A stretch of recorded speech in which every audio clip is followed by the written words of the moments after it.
संदर्भामध्ये स्वतः तर तशी त्यांची इच्छा असेल राज ठाकरे यांची, तर मला असं वाटतं की ते उद्धव ठाकरे साहेबांशी चर्चा करून त्याबाबत दिल्लीतल्या प्रमुख नेत्यांच्या समोर हा प्रस्ताव ठेवला जाईल. शेवटी बघा, हे आघाडीचे आम्ही मालक नाही आहोत, कोणी मालक नाही.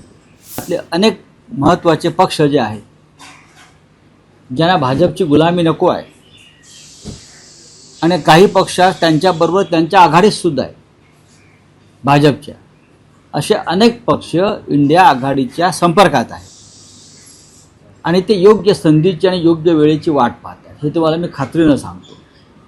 ज्या क्षणी लोकसभा निवडणुका होतील, ची घोषणा होईल, त्याच्या आधी अनेक जगजीवनराम, जे आणीबाणीमध्ये जगजीवनराम बाहेर पडले होते काँग्रेसमध्ये, भाजपातून किंवा त्यांच्या आघाडीतले अनेक जगजीवनराम हे आमच्याबरोबर आलेले असतील. राऊत, स्पेसिफिक प्रश्न आहे की तुम्हाला असं या क्षणी वाटतं का महाराष्ट्र नवनिर्माण सेना हा पक्षही इंडिया अलायन्समध्ये जोडला जावा? नाही, त्या संदर्भामध्ये स्वतः तर तशी त्यांची इच्छा असेल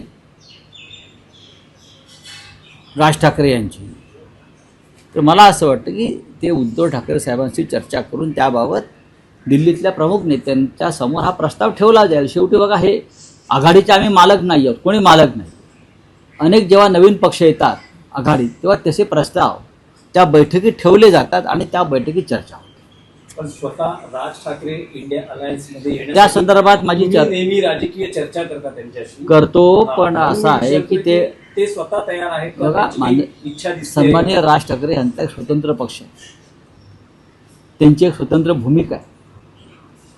महानगरपालिकेत ते शिवसेनेबरोबर जरी युतीमध्ये असले तरी त्यांची एक भूमिका आहे.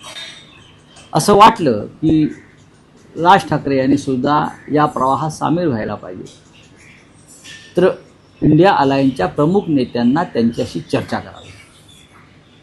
जर त्यांची महाराष्ट्रातल्या जागा जिंकण्यासाठी ते त्यांची आवश्यकता आम्हाला आहे असं वाटलं, तर नक्कीच प्रमुख नेत्यांनी राज ठाकरे यांच्याशी चर्चा करावी. उद्धव ठाकरे मध्यस्थी करतात असं त्यांची, पण आता कसं काय मी सांग